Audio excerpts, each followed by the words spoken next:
Hi friends, welcome to Telugu cricket chat. మొత్తానికి team India అయితే పాకిస్తాన్ టీంని పార్సల్ చేసి అస్సాం ట్రైన్ అయితే ఎక్కిచ్చేసింది.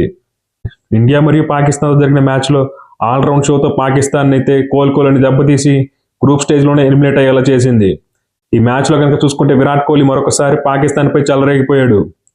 ముఖ్యంగా ఫామ్లో లేడు అనుకున్నాం, కానీ form is temporary, class is permanent అని మరొకసారి కింగ్ అయితే ప్రూవ్ చేశాడు. పాకిస్తాన్ అంటేనే విరాట్ కోహ్లీ చెలరేగిపోతాడు. ఈ రోజు మ్యాచ్లో కూడా అదే జరిగింది. ఎక్కడ పట్టు వదలని విక్రమార్కుళ్ళు ఆఖరి వరకు బ్యాటింగ్ చేశాడు. అయితే చివరిలో మ్యాచ్ టీమిండియా గెలుస్తుందా లేదా అనే దానికంటే కూడా విరాట్ కోహ్లీ సెంచరీ చేస్తాడా లేదా అనే టెన్షన్ ఎక్కువైపోయింది ఫ్యాన్స్లో. కానీ హార్డ్ వర్క్ అనేది ఎప్పటికీ ఫెయిల్ అవ్వదు. కాబట్టి విరాట్ కోహ్లీకి ఆ వెల్ డిజర్వ్డ్ 100 అయితే వచ్చింది. అంతేకాకుండా చివరిలో అక్షర్ పటేల్ కూడా విరాట్ కోహ్లీ సెంచరీలో తన వంతు సహాయం అయితే చేసినట్టు తెలుస్తుంది. ఒకవేళ హార్దిక్ పాండ్యా కనుక గ్రీజ్లో ఉంటే విరాట్ కోహ్లీ సెంచరీ చేసేవాడు లేదో చెప్పలేము. లాస్ట్లో అక్షర్ పటేల్ కనుక చూసుకుంటే కాస్త విరాట్ కోహ్లీకి అయితే కాస్త సెంచరీ చేయడంలో కాస్త సపోర్ట్ చేసినట్టు తెలుస్తుంది. అయితే ఇక్కడ విరాట్ కోహ్లీ కూడా సెంచరీ కోసం ఏం ఆడలేదు. తను కూడా త్వరగా మ్యాచ్ ఫినిష్ చేయాలని ట్రై చేశాడు. కాబట్టి తనకి కనెక్షన్ అనేది కుదరలేదు. విరాట్ కోహ్లీ లాస్ట్ వరకు ఉండి మ్యాచ్ ఫినిష్ చేయాలనుకున్నాడు అంతే. మొత్తానికి విరాట్ కోహ్లీ అయితే తన ఫేవరెట్ అపోనెంట్ అయినటువంటి పాకిస్తాన్ మీద తిరిగి ఫామ్లోకి వచ్చి వన్డే క్రికెట్లో 51వ సెంచరీ అయితే పూర్తి చేసుకున్నాడు. అంతేకాకుండా ఈరోజు విరాట్ కోహ్లీ కనుక చూసుకుంటే ఇంటర్నేషనల్ క్రికెట్లో ఓడిఐ ఫార్మాట్లో 14,000 పరుగులు అయితే పూర్తి చేసుకున్నాడు. ఓవరాల్గా ఇంటర్నేషనల్ కెరీర్లో కనుక చూసుకుంటే 82వ సెంచరీ పూర్తి చేసుకున్నాడు. అంతేకాకుండా ఒక ఫార్మాట్లో అత్యధిక సెంచరీలు చేసిన ప్లేయర్గా సచిన్ టెండూల్కర్ పక్కన నిలిచాడు. సచిన్ టెండూల్కర్ గతంలో కనుక చూసుకుంటే టెస్ట్ ఫార్మాట్లో 51 సెంచరీలు అయితే చేశాడు. ఇప్పుడు విరాట్ కోహ్లీ కూడా వన్డే ఫార్మాట్లో 51 సెంచరీలు అయితే పూర్తి చేసుకున్నాడు. మొత్తానికి టీమిండియా అయితే ఆల్రౌండ్ షోతో అయితే పాకిస్తాన్ అయితే ఇంటికి పంపించింది. అసలు ఈరోజు మ్యాచ్లో ఏం జరిగిందో అసలు డీటెయిల్గా ఒకసారి మాట్లాడుకుందాం. ముందుగా పాకిస్తాన్ అయితే టాస్ గెలిచి అయితే ఫస్ట్ బ్యాటింగ్ చూసుకుంది. దానికి కారణం పిచ్ కనుక చూసుకుంటే బంగ్లాదేశ్తో జరిగిన మ్యాచ్తో పోలిస్తే క్రాక్స్ అనేవి ఇంకా ఎక్కువగా ఉన్నాయి.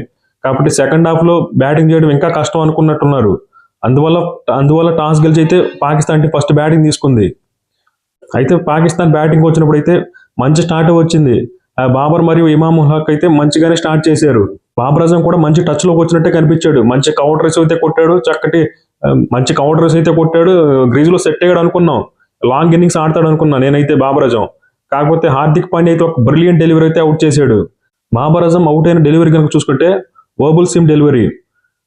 బాల్ పడి కాస్త స్వింగ్ అయింది అంతే. ఎంతవరకు స్వింగ్ అవ్వాలో అంతవరకే స్వింగ్ అయింది. జస్ట్ అవుట్ సైడ్ వచ్చింది. బాబర్ అజం అవుట్ అయ్యాడు. అయితే ఆ తర్వాత ఒక సూసైడల్ రన్ చూసాం. ఇమామ్ హక్ అయితే అనవసరంగా లేని పరుగు కోసం వెళ్ళి తన వికెట్ని తను పారేసుకున్నాడు. ఇక ఆ తర్వాత పాకిస్తాన్ టీంకి అయితే కష్టాలు మొదలయ్యాయి. దాంతో పవర్ ప్లేలో పాకిస్తాన్ టీం మొత్తం 10 ఓవర్లలో 52 పరుగులు చేసింది. ఆ తర్వాత మహమ్మద్ రిజ్వాన్ మరియు సౌద్ షకిల్ నెక్స్ట్ 10 ఓవర్స్లో 27 పరుగులు మాత్రమే చేశారు. ఓవరాల్గా చూసుకుంటే పాకిస్తాన్ టీం మొదటి 25 ఓవర్లలో కేవలం 99 పరుగులు చేసింది. అంటే 25 ఓవర్లలో 99 పరుగులు చేస్తే మీరు అసలు మ్యాచ్ ఎలా గెలుద్దాం అనుకున్నారు నాకైతే అర్థం కావట్లేదు. ఏమాత్రం ఇంటెంట్ అయితే కనిపించలేదు. ఎందుకంటే ప్రెజర్ లేదు, కానీ ప్రెజర్ వాళ్ళంతా వాళ్ళే క్రియేట్ చేసుకొని ప్రెజర్ పెట్టుకున్నారు. మహమ్మద్ రిజ్వాన్ మరియు సౌద్ షకీల్, ముఖ్యంగా మహమ్మద్ రిజ్వాన్.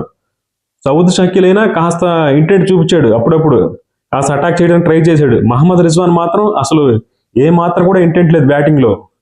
ఒక టెస్ట్ కైండ్ ఆఫ్ ఇన్నింగ్స్ ఆడాడు. టెస్ట్ చెప్పాలంటే టెస్ట్ మ్యాచ్ ఆడాడు. కానీ మహమ్మద్ రిజ్వాన్ అలా ఆడడమే కరెక్ట్ అని తర్వాత నాకు అనిపించింది.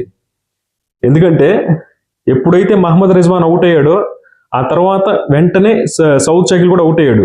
ఆ తర్వాత కనుక చూసుకుంటే ఇంక ఏం లేదు, అంత డొల్లే. ఇంకా రెగ్యులర్ ఇంటర్వెల్స్లో అయితే వికెట్లు పడుతూ వచ్చాయి. ఆ తర్వాత మనకి మహమ్మద్ రిజ్వాన్కి సౌద్ షకీల్కి ఇద్దరికైతే ఒక లైఫ్ వచ్చింది. ఒక కుల్దీప్ యాదవ్ అయితే ఒక క్యాచ్ డ్రాప్ చేశాడు. అలాగే హర్షిత్ రాణా అయితే ఒక క్యాచ్ డ్రాప్ చేశాడు.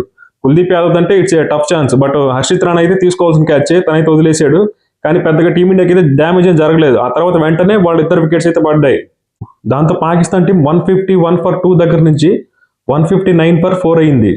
ఆ తర్వాత పాకిస్తాన్ బ్యాట్సింగ్లో ఎవ్వరు కూడా గ్రీజ్లో నిలవలేకపోయారు. వస్తున్నారు, రెగ్యులర్ ఇంటర్వెల్స్లో అవుట్ అవుతూనే ఉన్నారు. ఎవరు కూడా ఒక చెప్పుకోదగ్గ ఒక 30-40 రన్స్ కూడా ఎవరు చేయలేదు. దాంతో పాకిస్తాన్ ఇన్నింగ్స్ అయితే 240 రన్స్కే పూర్తి అయిపోయింది.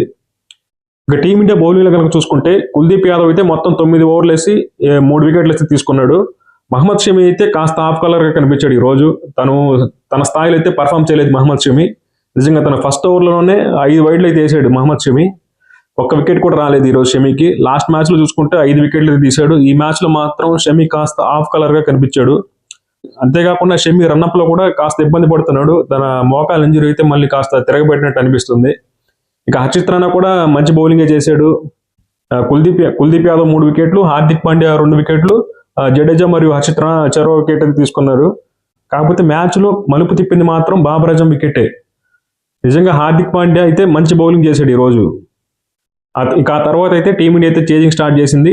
242 రన్స్ కావాలి 300 బాల్స్ లో. రోహిత్ శర్మ అయితే రాగానే ఒక మంచి షాట్స్ అయితే కొట్టాడు. కాకపోతే ఎక్కువసేపు అయితే గ్రీజ్ లో నిలవలేకపోయాడు.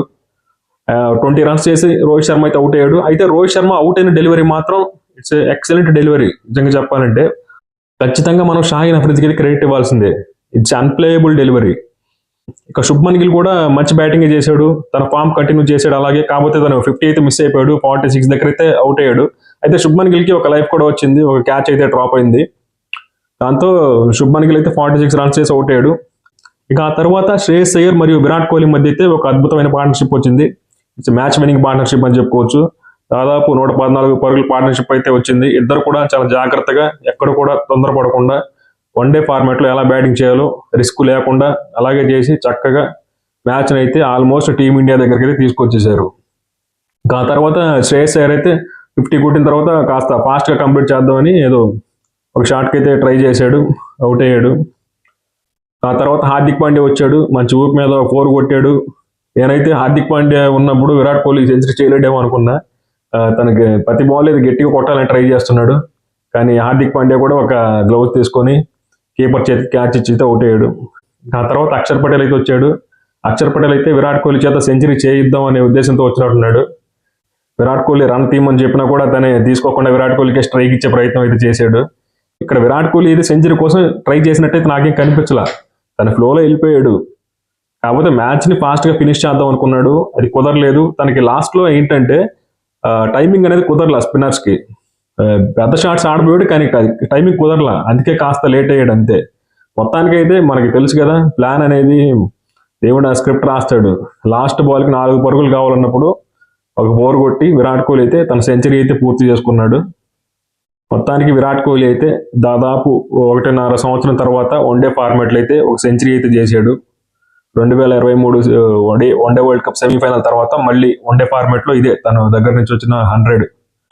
దాంతో టీమిండియా అయితే కంఫర్టబుల్గా పాకిస్తాన్ని ఓడించి సెమీఫైనల్ అయితే అడుగుపెట్టింది. మరి చూడాలి మన వాళ్ళు కివీస్తో ఎలా ఆడతారో. బ్లాక్ క్యాప్స్తో అంత ఈజీగా ఉండదు. మొత్తానికి సరైన టైంలో విరాట్ కోహ్లీ అయితే ఫామ్లోకి వచ్చేసాడు కాబట్టి మరి చూడాలి ఛాంపియన్స్ ట్రోఫీలో మనం మిగిలి ఉన్న మన ప్రయాణం ఎలా కొనసాగుతుందో అని. వీడియో నచ్చితే లైక్ చేయండి, షేర్ చేయండి, కామెంట్ చేయండి. నెక్స్ట్ వీడియోలో కలుద్దాం.